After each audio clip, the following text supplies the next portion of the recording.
नमस्कार, दोपहर समाचार में आपका स्वागत है।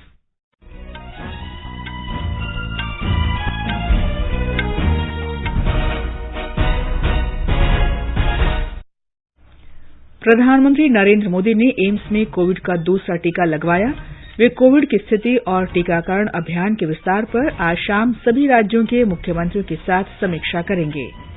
देश में पिछले 24 घंटों के दौरान कोविड के 1,26,000 से अधिक मामलों की पुष्टि, 80% से अधिक मामले 8 राज्यों में। देश में अब तक 9 करोड़ से अधिक कोविड टीके लगाए गए। उत्तर प्रदेश में आज से 4 जिलों में रात का कर्फ्यू लागू रहेगा। मध्य प्रदेश सरकार ने मास्क, ऑक्सीजन और दवाइयों की बढ़ रही कीमतों तथा कालाबाजारी को रोकने के उपायों की घोषणा की। पश्चिम बंगाल में चौथे चरण का प्रचार आज शाम समाप्त हो जाएगा। प्रधानमंत्री नरेंद्र मोदी और सेशल्स के राष्ट्रपति वावेल रामकलावन आज वर्चुअल माध्यम से सेशल्स में भारतीय सहयोग से तैयार विभिन्न परियोजनाओं का संयुक्त रूप से शुभारंभ करेंगे। सेना प्रमुख जनरल एमएम नरवणे बांग्लादेश की 5 दिन की यात्रा पर ढाका पहुंचे। प्रधानमंत्री मुद्रा योजना के 6 वर्ष पूरे, अब तक 15 लाख करोड़ रुपए की राशि का ऋण स्वीकृत। और इंडियन प्रीमियर लीग कल से शुरू, पहला मैच चेन्नई में मुंबई इंडियंस और रॉयल चैलेंजर्स बैंगलोर के बीच।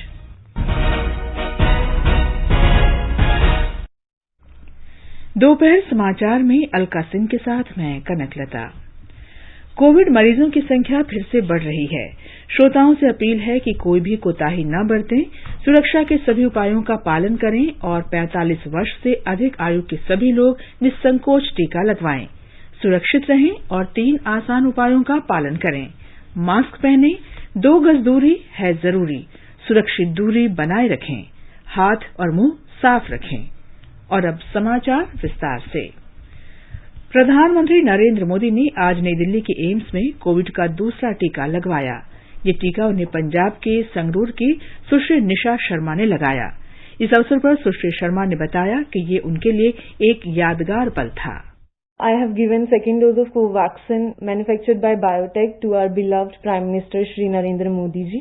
आज सुबह ही हमें पता चला कि सर अपनी कोवैक्सीन की सेकेंड डोज के लिए एम्स आ रहे हैं और हमें उन्हें वैक्सीनेट करना है। हमने उनको वैक्सीन की सेकेंड डोज दी। हमें बहुत अच्छा लगा उनसे मिलके और फिर उनसे थोड़ी सी बातचीत भी हुई। उन्होंने पूछा कि हम कहाँ से हैं और फिर एक फोटोग्राफ ली। It was really very memorable moment for me कि उनसे मिलने का मौका मिला और उन्हें वैक्सीनेट करने का मौका मिला इस पैंडेमिक सिचुएशन में। प्रधानमंत्री ने आज ट्विटर पर जानकारी दी कि उन्होंने एम्स में कोविड का दूसरा टीका लगवाया। उन्होंने कहा कि कोरोना वायरस को पराजित करने के कुछ तरीकों में से एक टीकाकरण भी है। प्रधानमंत्री ने कहा कि यदि कोई टीका लगवाने का पात्र है तो उसे जल्द से जल्द टीका लगवाना चाहिए। प्रधानमंत्री कोरोना संक्रमण की स्थिति पर चर्चा के लिए आज सभी राज्यों के मुख्यमंत्रियों के साथ बैठक करेंगे। ये बैठक कोरोना संक्रमण के तेजी से बढ़ने को देखते हुए बुलाई गई है। प्रधानमंत्री इस वर्चुअल बैठक में टीकाकरण अभियान पर चर्चा करेंगे।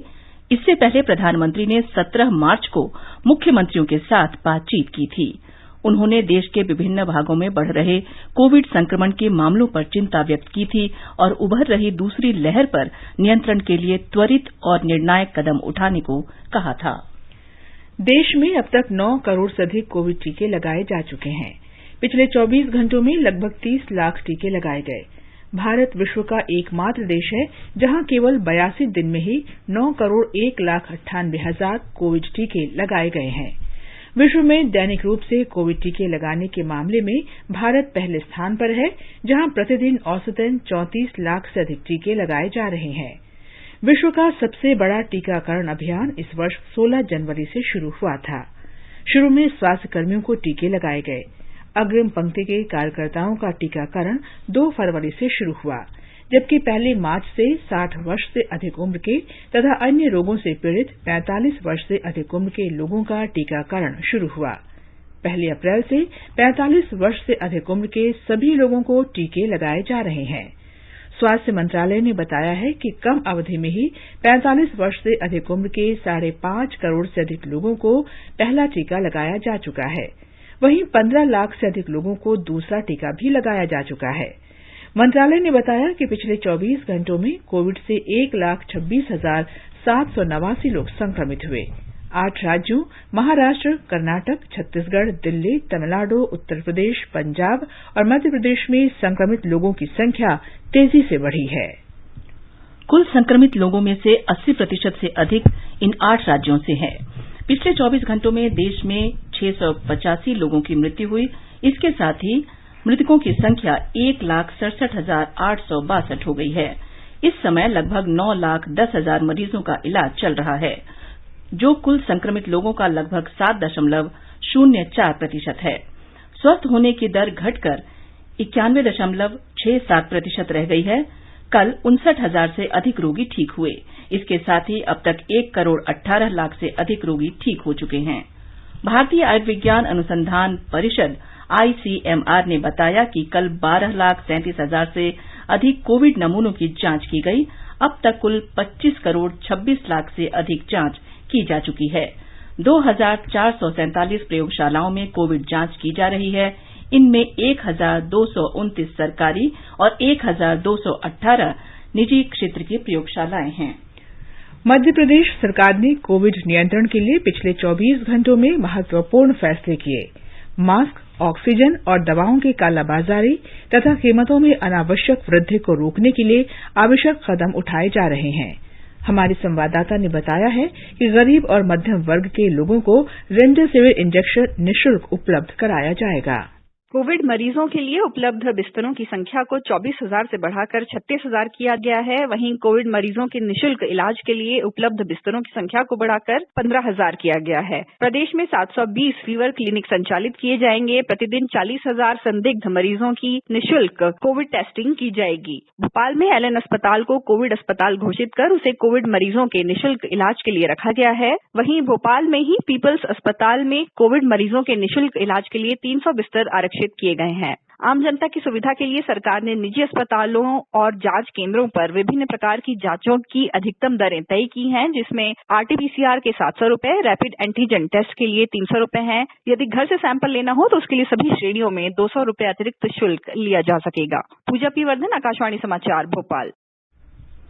महाराष्ट्र में इस साल जनवरी से ही कोरोना संक्रमण के मामलों में लगातार वृद्धि रिकॉर्ड की जा रही है। राज्य के स्वास्थ्य विभाग द्वारा जारी आंकड़ों के अनुसार जनवरी में रोजाना 3,000 मामलों की पुष्टि हो रही थी, जो फरवरी में बढ़कर 4,000 प्रतिदिन हो गई।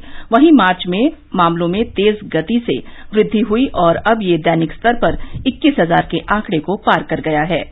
और ब्यौरा हमारे संवाददाता से। महाराष्ट्र के सार्वजनिक स्वास्थ्य विभाग द्वारा जारी किए गए आंकड़े इस बात पर प्रकाश डालते हैं कि इस साल जनवरी से राज्य में प्रत्येक दिन कोविड के मरीजों में लगातार वृद्धि होती गई। अप्रैल 2021 के पहले सप्ताह में राज्य सरकार और समग्र रूप से स्वास्थ्य मशीनरी पर अधिक चिंताएं बढ़ी है। आंकड़ों में कहा गया है कि केवल 6 दिनों में यानी 1 अप्रैल से 6 अप्रैल तक 3 लाख से ऊपर मरीज संक्रमित हुए। 17 सितंबर 2020 को महाराष्ट्र में कोविड मरीजों का केस लोड 3 लाख से अधिक था, मगर इस साल 6 अप्रैल को यह संख्या 4,72,000 से अधिक हुई। गौरतलब है कि सितंबर 2020 में मुंबई, पुणे, नासिक, औरंगाबाद और नागपुर सहित राज्य के प्रमुख शहरों ने कोविड की फर्स्ट पीक दर्ज की गई थी। आपदा की स्थिति के मद्देनजर स्वास्थ्य बुनियादी ढांचे पर एक बार फिर जोर पड़ रहा है। कुणाल शिंदे, आकाशवाणी समाचार, मुंबई।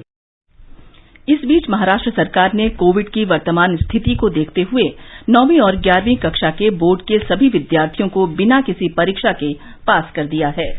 गुजरात में कल कोविड संक्रमण के 3,575 नए मामलों की पुष्टि हुई है। हमारे संवाददाता ने बताया है कि 2,217 रोगियों को स्वस्थ होने के बाद विभिन्न अस्पतालों से छुट्टी दे दी गई। गुजरात में संक्रमण के सबसे अधिक 804 नए मामले कल अहमदाबाद में दर्ज हुए, जबकि सूरत में 621 मामले सामने आए। राज्य में अब तक कुल 3,05,149 मरीज कोविड-19 से ठीक हो चुके हैं। गुजरात में इस वक्त सक्रिय मामलों की संख्या 18,684 है, जिसमें से 175 मरीजों को वेंटिलेटर पर रखा गया है। इस बीच गुजरात में अब तक कुल 80,61,290 लोगों को कोविड-19 के खिलाफ टीके लगाए जा चुके हैं, जिसमें से 1,75,660 टीके कल एक ही दिन में लगाए गए। अहमदाबाद नगर निगम ने शहर के विभिन्न अस्पतालों में नए 2,700 कोविड बेड का इजाफा किया है। संक्रमण के नए मामले सामने आने के बाद अहमदाबाद के 42 क्षेत्रों को माइक्रो कंटेनमेंट क्षेत्र घोषित किया गया है। योगेश पंड्या, आकाशवाणी समाचार, अहमदाबाद। बिहार में कोरोना संक्रमित लोगों की संख्या फिर बढ़ रही है। पिछले 24 घंटे में रिकॉर्ड 1527 लोग संक्रमित हुए। पटना में ही 522 लोगों में संक्रमण की पुष्टि हुई। राज्य में 1124 कंटेनमेंट जोन बनाए गए हैं। पटना में 1128 माइक्रो कंटेनमेंट जोन हैं। राज्य सरकार ने महाराष्ट्र, पंजाब, दिल्ली और अन्य संवेदनशील राज्यों से आने वाले लोगों की आरटी-पीसीआर जांच कराने के निर्देश दिए हैं। राज्य में कोविड से स्वस्थ होने की दर घटकर 97.24% रह गई है। अब तक 2,64,402 मरीज स्वस्थ हुए हैं। 5,925 मरीजों का उपचार चल रहा है। कल 1,07,841 लोगों को टीके लगाए गए। अब तक 42,38,000 से अधिक लोगों को वैक्सीन दी जा चुकी है। छत्तीसगढ़ में कोरोना के बढ़ते मरीजों को देखते हुए प्रशासन ने रायपुर जिले में कल से पूर्ण लॉकडाउन लगाने का निर्णय लिया है। ये लॉकडाउन 19 अप्रैल तक जारी रहेगा। ब्यौरा हमारे संवाददाता से। छत्तीसगढ़ के रायपुर जिले में 10 दिनों तक चलने वाले लॉकडाउन के दौरान जिले की सीमाओं को सील कर दिया जाएगा। जिले में प्रवेश केवल ई पास के जरिए मिलेगा। सभी व्यापारिक प्रतिष्ठानों के अलावा शासकीय और निजी कार्यालयों के साथ ही बैंक और शैक्षणिक संस्थाएं भी बंद रहेंगी। सभा, जुलूस और किसी भी प्रकार के धार्मिक तथा सामाजिक आयोजन नहीं हो सकेंगे। केवल पेट्रोल पंप, दवा दुकानों और रसोई गैस एजेंसियों को इन प्रतिबंधों से छूट रहेगी। कोरोना संक्रमण के मद्देनजर छत्तीसगढ़ उच्च न्यायालय और रायपुर, दुर्ग तथा बिलासपुर के जिला तथा सत्र न्यायालयों में केवल जरूरी मामलों की सुनवाई की जाएगी। हाईकोर्ट में वर्चुअल सुनवाई की व्यवस्था भी की गई है। विकल्प शुक्ला, आकाशवाणी समाचार, रायपुर। उत्तर प्रदेश सरकार ने राज्य के कुछ जिलों में रात का कर्फ्यू लगाने का निर्णय लिया है। ये जिले हैं लखनऊ, वाराणसी, कानपुर और प्रयागराज। रात का कर्फ्यू आज से लागू होगा और हर जिले में इसका समय अलग अलग होगा। लखनऊ में 30 अप्रैल तक रात 9 बजे से सुबह 6 बजे तक कर्फ्यू रहेगा। कानपुर जिले में 8 घंटे का कर्फ्यू रहेगा, जो रात 10 बजे शुरू होगा और सुबह 6 बजे तक रहेगा। वाराणसी में कर्फ्यू 9 बजे से शुरू होगा, जो 1 सप्ताह तक चलेगा। प्रयागराज में कर्फ्यू रात 10 बजे से शुरू होकर सुबह 8 बजे तक जारी रहेगा। इस बीच लखनऊ में सभी शिक्षण संस्थाएं, कॉलेज और कोचिंग इंस्टीट्यूट 15 अप्रैल तक बंद कर दिए गए हैं। मेडिकल और नर्सिंग कॉलेजों को इससे छूट दी गई है। ओडिशा सरकार ने कोविड के बढ़ते रोगियों को देखते हुए आज से कक्षा 9वीं और 11वीं के विद्यार्थियों के लिए कक्षाएं निलंबित कर दी हैं। हालांकि कक्षा 10 और 12 के विद्यार्थियों के लिए 25 अप्रैल तक कक्षाएं चलती रहेंगी। हमारे संवाददाता ने बताया है कि इस दौरान कोविड मानकों का कड़ाई से पालन करना होगा। कोविड संक्रमण के बढ़ते मामलों को देखते हुए राज्य सरकार ने कोविड पर रोक लगाने के कई उपाय किए हैं। राज्य के 10 जिलों में रात्रि कर्फ्यू पहले ही लगाया जा चुका है। पुलिस प्रशासन ने राज्य में कोविड उपायों को लागू करने का 10 दिन का अभियान शुरू किया है। सीमावर्ती जिलों से आने वाले लोगों, विशेष रूप से छत्तीसगढ़ से लोगों की आवाजाही पर निगरानी रखी जा रही है। कोविड से सर्वाधिक प्रभावित राज्यों के लोगों के लिए पुरी में मंदिरों में दर्शन के वास्ते कोविड निगेटिव रिपोर्ट लाना अनिवार्य कर दिया गया है। इस बीच राज्य में कल 791 लोगों में संक्रमण की पुष्टि हुई। भुवनेश्वर से जीसी दास की रिपोर्ट के साथ समाचार कक्ष से शशिभूषण त्रिपाठी। नई दिल्ली के अखिल भारतीय आयुर्विज्ञान संस्थान एम्स में आज से ओपीडी सेवा स्थगित कर दी गई है। वैसे मरीज जिन्होंने पहले से ही चिकित्सक को दिखाने का समय ले रखा है, उन्हें चिकित्सा सेवा प्रदान की जाएगी। एम्स ने दिल्ली में कोविड संक्रमण में लगातार हो रही वृद्धि के मद्देनजर ये निर्णय लिया है। इसने अपने विभिन्न विभागों से नए और पुराने दोनों तरह के मरीजों को देखने की संख्या सीमित करने को भी कहा है। लेडी हार्डिंग मेडिकल कॉलेज के न्यूरोलॉजिस्ट डॉक्टर राजेंद्र कुमार धमीजा ने कहा है कि कोविड-19 पर काबू पाने के लिए सभी लोगों को वैक्सीन लेनी चाहिए। लोगों में आगे बढ़कर टीका लगवाना चाहिए। अभी भी बहुत कम लोगों ने टीका लगवाया है। 60 to 70% जब तक लोगों को टीका नहीं लगता है या नेचुरल इन्फेक्शन नहीं आती है, तब तक कोरोना पर काबू पाना मुश्किल है और हम उसी दिशा में आगे बढ़ रहे हैं। सरकार अपनी तरफ से पूरी कोशिश कर रही है कि जितने से जितने ज्यादा और जल्दी लोगों को टीका लगे, उतनी जल्दी ही हम इम्यून कर पाएं या प्रोटेक्ट कर पाएं। एक विशेष कार्यक्रम में उन्होंने कहा कि कोविड-19 पर नियंत्रण के कई तरीके हैं जिनका इस्तेमाल किया जाना चाहिए। वैक्सीन और कोविड अप्रोप्रिएट बिहेवियर, जिसमें सैनिटाइजेशन, मास्किंग और डिस्टेंसिंग, ये 3 जो हैं बहुत जरूरी हैं। और अगर हम इनका कड़ाई से पालन करें, सेल्फ डिसिप्लिन लेकर, तभी हम कोरोना से बच सकते हैं। अगर जरूरी नहीं है तो घर से बाहर ना निकलें, भीड़ वाली जगह पर बिल्कुल ही नहीं जाएं। और ये जो ड्रिल्स हैं सैनिटाइजिंग की, मास्किंग की और डिस्टेंसिंग की, ये सब हम लोगों को पता है, लेकिन हमें अपने बिहेवियर को चेंज करना है और इस ड्रिल को पालन करना है, इस ड्रिल को अपनाना है। ये समाचार हमारी वेबसाइट newsonair.com/hindi और हमारे mobile app news on AIR पर भी उपलब्ध हैं। चलो मिलकर एक शुरुआत करें, चलो एक फैसला आज करें, मास्क नहीं तो टोकेंगे, कोरोना को रोकेंगे, चलो एक इरादा करते हैं, चलो कुछ वादा करते हैं, मास्क नहीं तो टोकेंगे, कोरोना को रोकेंगे। दोपहर समाचार में आपका फिर स्वागत है। पश्चिम बंगाल विधानसभा चुनाव के चौथे चरण के मतदान के लिए प्रचार आज शाम समाप्त हो जाएगा। विभिन्न राजनीतिक दलों के प्रमुख नेता और स्टार प्रचारक मतदाताओं को लुभाने में कोई कसर नहीं छोड़ रहे हैं। इस चरण में दक्षिण 24 परगना जिले की 11 सीट, हुगली जिले की 10 सीट, हावड़ा और कूच बिहार जिले की 9 तथा अलीपुरद्वार जिले की 5 सीटों के लिए शनिवार को मतदान होगा। इसमें कुल 373 उम्मीदवार मैदान में हैं। हमारे संवाददाता ने बताया है कि राज्य के 3 वरिष्ठ मंत्री दक्षिण 24 परगना जिले से हैं। इस चरण में दक्षिण 24 परगना की टालीगंज सीट बहुत ही महत्वपूर्ण है। इस सीट पर केंद्रीय मंत्री बाबुल सुप्रियो भाजपा उम्मीदवार हैं और बंगाल मंत्रिमंडल के वरिष्ठ मंत्री तृणमूल कांग्रेस के उम्मीदवार अरूप विश्वास को चुनौती दे रहे हैं। संयुक्त मोर्चा की ओर से अभिनेता देवदूत घोष मार्क्सवादी कम्युनिस्ट पार्टी के उम्मीदवार हैं। शुद्ध पेयजल की आपूर्ति जैसे मुद्दों के अलावा विपक्षी दलों ने सत्तारूढ़ पार्टी पर माफियाओं को संरक्षण देने का आरोप लगाया है। हालांकि तृणमूल कांग्रेस ने इन आरोपों से इनकार किया है और कहा है कि सरकार कलाकारों और तकनीकविदों के लिए कल्याणकारी योजनाएं चला रही है। राज्य के शिक्षा मंत्री पार्थो चटर्जी बेहला पश्चिम निर्वाचन क्षेत्र से तृणमूल कांग्रेस के उम्मीदवार हैं, जिन्हें भाजपा की श्रावंतो चटर्जी प्रमुख चुनौती दे रही हैं। कसबा निर्वाचन क्षेत्र से मार्क्सवादी कम्युनिस्ट पार्टी के निहार भक्त चुनाव लड़ रहे हैं। तृणमूल कांग्रेस ने जावेद अहमद खान को और भाजपा ने डॉक्टर इंद्रनील खान को इस सीट से उम्मीदवार बनाया है। कोलकाता से मधुपर्णा के साथ समाचार कक्ष से धर्मेंद्र। प्रधानमंत्री मुद्रा योजना के 6 वर्ष पूरे हो गए हैं। इस योजना के अंतर्गत कॉरपोरेट और कृषि को छोड़कर अन्य वर्गों तथा लघु और सूक्ष्म उद्यमों को 10 लाख रुपए तक का ऋण उपलब्ध कराया जाता है। एक रिपोर्ट। प्रधानमंत्री मुद्रा योजना 8 अप्रैल 2015 को शुरू हुई थी। इन वर्षों में 28 करोड़ 68 लाख से अधिक ऋण मंजूर किए गए। इनके तहत करीब 15 लाख करोड़ रुपए के ऋण दिए गए। इस दौरान औसतन 52 हजार रुपए के ऋण दिए गए। वित्त मंत्रालय ने बताया कि इस योजना के तहत करीब 24% ऋण नए उद्यमियों, करीब 68% महिला उद्यमियों और लगभग 51% अनुसूचित जाति, जनजाति और अन्य पिछड़ा वर्ग के उद्यमियों को दिए गए। श्रम रोजगार मंत्रालय के अनुसार इस योजना से 2015 से 2018 के दौरान 1 करोड़ 12 लाख लोगों को रोजगार मिले। रोजगार में इस वृद्धि में से 62% लाभार्थी महिलाएं हैं। प्रज्ञा देवड़ा की रिपोर्ट के साथ समाचार कक्ष से मैं लवलीन निगम।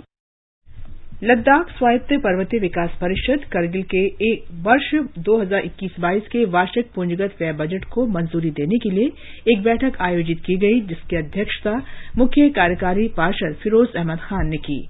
इसमें करगिल जिले के लिए वार्षिक जिला योजना के तहत 207 करोड़ 43 लाख रुपए की राशि स्वीकृत की गई। मुख्य कार्यों के अंतर्गत 187 करोड़ 46 लाख रुपए, मशीनरी उपकरणों के तहत 16 करोड़ 35 लाख तथा मोटर वाहनों के तहत 3 करोड़ 22 लाख रुपए का प्रावधान किया गया है। केंद्रीय रिजर्व पुलिस बल के महानिदेशक कुलदीप सिंह ने सुकमा नक्सली हमले की घटना में खुफिया तंत्र की नाकामी की संभावना से इनकार किया है। आकाशवाणी समाचार से विशेष भेंट में उन्होंने बताया कि बल के जवानों ने उग्रवादियों को मुंहतोड़ जवाब दिया और बल को ज्यादा नुकसान होने से बचाया। उन्होंने कहा कि 4 घंटे तक चली मुठभेड़ में उग्रवादियों को काफी नुकसान हुआ है। श्री सिंह ने पुष्टि की कि हमारे जवानों का मनोबल बुलंद है और वे नक्सलियों से मोर्चा लेने के लिए तैयार हैं। that there was an intelligence at Junabeda that Naxals have gathered. So we went for that intelligence to check and for search and destroy operation. That is called SADO. We went there, so we were operating on the intelligence. So it can't be said that there was intelligence failure. It was an intelligence on which the forces had planned an operation and went. So it was not failure at all. बल के एक जवान के नक्सलियों के कब्जे में होने की मीडिया में चल रही खबरों पर उन्होंने कहा कि सरकार मामले पर नजर रखे हुए है और अगले कदम के बारे में बहुत जल्द फैसला किया जाएगा। ये पूरी भेंटवार्ता आज रात 9:15 बजे FM गोल्ड चैनल के स्पॉटलाइट कार्यक्रम और अतिरिक्त मीटरों पर सुनी जा सकती है। आगे बढ़ने से पहले मुख्य समाचारों पर एक नजर। प्रधानमंत्री नरेंद्र मोदी ने एम्स में कोविड का दूसरा टीका लगवाया। वे कोविड की स्थिति और टीकाकरण अभियान के विस्तार पर आज शाम सभी राज्यों के मुख्यमंत्रियों के साथ समीक्षा करेंगे। देश में पिछले 24 घंटों के दौरान कोविड के 1,26,000 से अधिक मामलों की पुष्टि, 80% से अधिक मामले 8 राज्यों में। देश में अब तक 9 करोड़ से अधिक कोविड टीके लगाए गए। उत्तर प्रदेश में आज से 4 जिलों में रात का कर्फ्यू लागू रहेगा। मध्य प्रदेश सरकार ने मास्क, ऑक्सीजन और दवाइयों की बढ़ रही कीमतों और कालाबाजारी को रोकने के उपायों की घोषणा की। पश्चिम बंगाल में चौथे चरण का चुनाव प्रचार आज शाम समाप्त हो जाएगा। प्रधानमंत्री नरेंद्र मोदी और सेशल्स के राष्ट्रपति बावेल रामकलावन आज वर्चुअल माध्यम से सेशल्स में भारतीय सहयोग से तैयार विभिन्न परियोजनाओं का संयुक्त रूप से शुभारंभ करेंगे। सेना प्रमुख जनरल MM नरवणे बांग्लादेश की 5 दिन की यात्रा पर ढाका पहुंचे। प्रधानमंत्री मुद्रा योजना के 6 वर्ष पूरे, अब तक 15 लाख करोड़ रुपए की राशि के ऋण स्वीकृत। और इंडियन प्रीमियर लीग कल से शुरू, पहला मैच चेन्नई में मुंबई इंडियंस और रॉयल चैलेंजर्स बैंगलोर के बीच। प्रधानमंत्री नरेंद्र मोदी और सेशल्स के राष्ट्रपति बावेल रामकलावन आज वर्चुअल माध्यम से सेशल्स में विभिन्न भारतीय परियोजनाओं का संयुक्त रूप से शुभारंभ करेंगे। इसके अंतर्गत मजिस्ट्रेट न्यायालय के नए भवन का उद्घाटन किया जाएगा और सेशल्स तटरक्षक बल को तीव्र गश्ती पोत सौंपा जाएगा। इसके अलावा 1 मेगावाट वाला सौर बिजली घर सौंपा जाएगा और सामुदायिक विकास की 10 प्रभावशाली परियोजनाओं का उद्घाटन किया जाएगा। सेना प्रमुख जनरल मनोज मुकुंद नरवणे बांग्लादेश की 5 दिन की यात्रा पर आज ढाका पहुंचे। जनरल नरवणे बांग्लादेश की सेना, नौसेना और वायुसेना प्रमुख से मुलाकात करेंगे। वे सेना के अन्य वरिष्ठ अधिकारियों से भी मिलेंगे। वे विभिन्न सैन्य छावनियों का भी दौरा करेंगे। सेना प्रमुख 1971 के बांग्लादेश स्वतंत्रता संग्राम के दौरान अपने प्राणों की आहुति देने वाले जवानों को श्रद्धांजलि देंगे। वे ढाका छावनी स्थित शिखा अनिर्वण में शहीद स्मारक पर पुष्प चक्र भी अर्पित करेंगे। भारतीय सेना प्रमुख के संयुक्त राष्ट्र शांति सहयोग कार्रवाई के बारे में एक संगोष्ठी में भी भाग लेने का कार्यक्रम है। वे बहुउद्देशीय संयुक्त सैन्य अभ्यास शांतिर अग्रसेना के समापन समारोह के दौरान एक प्रदर्शनी को भी देखेंगे। प्रधानमंत्री नरेंद्र मोदी ने कहा है कि देश गुरु तेग बहादुर जी के 400वें प्रकाश पर्व पर उन्हें भावभीनी श्रद्धांजलि देगा। 9वें गुरु तेग बहादुर की 400वीं जयंती मनाने के लिए उच्चस्तरीय बैठक के समापन पर प्रधानमंत्री ने कहा कि युवा पीढ़ी को गुरु तेग बहादुर के जीवन से सीख लेने की जरूरत है। साथियों, बीती 4 शताब्दियों में भारत का कोई भी कालखंड, कोई भी दौर ऐसा नहीं रहा जिसकी कल्पना हम गुरु तेग बहादुर जी के प्रभाव के बिना कर सकते हो। नवम गुरु के तौर पर हम सभी उनसे प्रेरणा पाते हैं। आप सभी उनके जीवन के पड़ावों से परिचित हैं, लेकिन देश की नई पीढ़ी को इनके बारे में जानना, उन्हें समझना भी उतना ही जरूरी है। साथियों, गुरु नानक देव जी से लेकर गुरु तेग बहादुर जी और पूरी गुरु गोविंद सिंह जी तक हमारी सिख गुरु परंपरा अपने आप में एक संपूर्ण जीवन दर्शन रही है। प्रधानमंत्री ने इस बात पर बल दिया कि गुरु तेग बहादुर के जीवन के साथ समूची गुरु परंपरा से सीख लेनी चाहिए। श्री मोदी ने बताया कि सिख समुदाय सहित लाखों लोगों ने गुरुओं से प्रेरणा ली और उनके दिखाए मार्ग पर चले। 400वें प्रकाश पर्व पर सब साल भर पूरे देश में आयोजन होने चाहिए और विश्व में भी हमें अधिकतम लोगों तक पहुंचने का प्रयास करना चाहिए। सिख परंपरा से जुड़े जो भी तीर्थ स्थान हैं, जो श्रद्धा स्थल हैं, वो इन गतिविधियों को और ऊर्जा देंगे।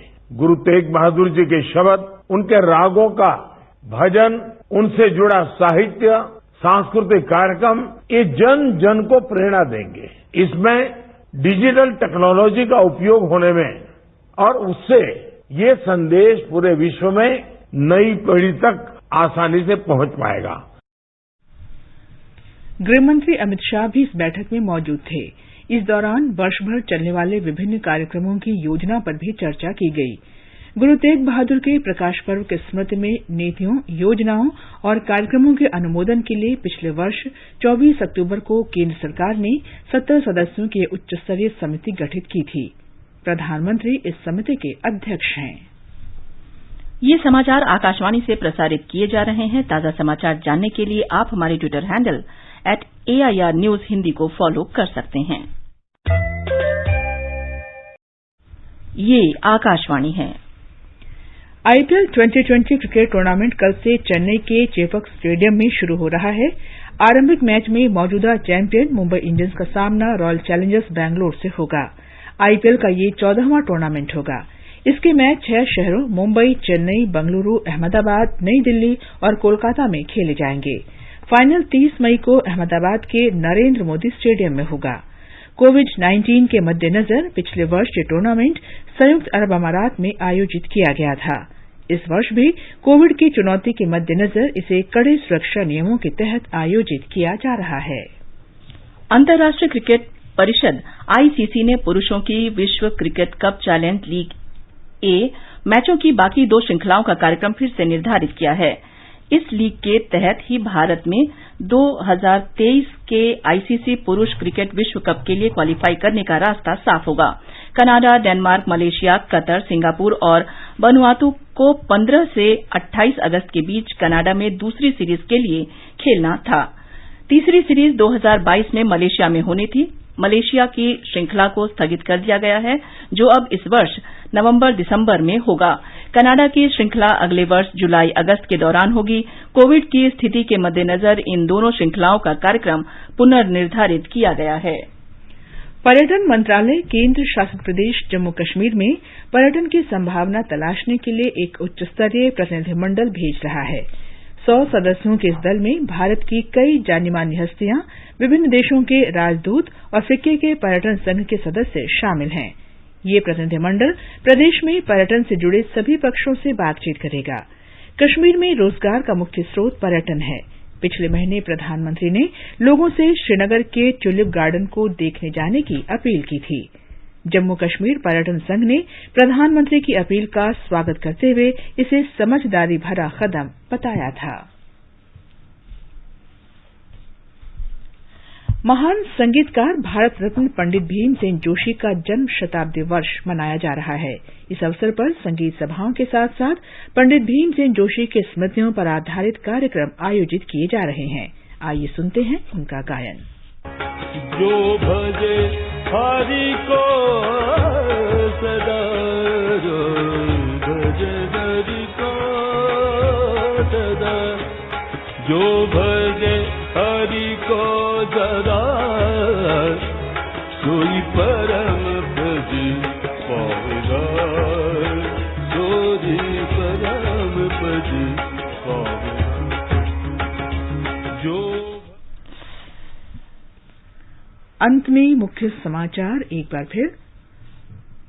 प्रधानमंत्री नरेंद्र मोदी ने एम्स में कोविड का दूसरा टीका लगवाया। वे कोविड की स्थिति और टीकाकरण अभियान के विस्तार पर आज शाम सभी राज्यों के मुख्यमंत्रियों के साथ समीक्षा करेंगे। देश में पिछले 24 घंटों के दौरान कोविड के 1,26,000 से अधिक मामलों की पुष्टि, 80% से अधिक मामले 8 राज्यों में। देश में अब तक 9 करोड़ से अधिक कोविड टीके लगाए गए। उत्तर प्रदेश में आज से 4 जिलों में रात का कर्फ्यू लागू रहेगा। मध्य प्रदेश सरकार ने मास्क, ऑक्सीजन और दवाइयों की बढ़ रही कीमतों तथा कालाबाजारी को रोकने के उपायों की घोषणा की। पश्चिम बंगाल में चौथे चरण का प्रचार आज शाम समाप्त हो जाएगा। प्रधानमंत्री नरेंद्र मोदी और सेशल्स के राष्ट्रपति वाइविल रामकलावन आज वर्चुअल माध्यम से सेशल्स में भारतीय सहयोग से तैयार विभिन्न परियोजनाओं का संयुक्त रूप से शुभारंभ करेंगे। सेना प्रमुख जनरल MM नरवणे बांग्लादेश की 5 दिन की यात्रा पर ढाका पहुंचे। प्रधानमंत्री मुद्रा योजना के 6 वर्ष पूरे, अब तक 15 लाख करोड़ रुपए की राशि का ऋण स्वीकृत। और इंडियन प्रीमियर लीग कल से शुरू, पहला मैच चेन्नई में मुंबई इंडियंस और रॉयल चैलेंजर्स बैंगलोर के बीच। इसके साथ ही दोपहर समाचार का ये अंक समाप्त हुआ। नमस्कार।